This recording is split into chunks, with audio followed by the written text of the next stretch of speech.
What's up everyone? In today's video, I'm going to show you how to create transparent animations in After Effects. Last summer, I had the chance to work with Nike on some of their post-production work for the EYBL. This included some work on their short-form vertical video content, as well as their long-form YouTube documentary series. A lot of that work included overseeing the design elements and graphics and animations for the films. In today's video, I'm going to show you how to build transparent animations in After Effects so you can do this too. Before we begin, make sure you like and subscribe and let me know in the comments what else would be helpful for you guys. After you built out your animation, what you want to do is go to File, Export, Add to Render Queue.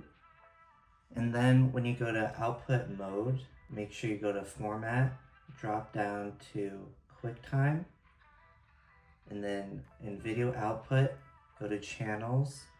You want to drop down to RGB plus alpha, and then click render.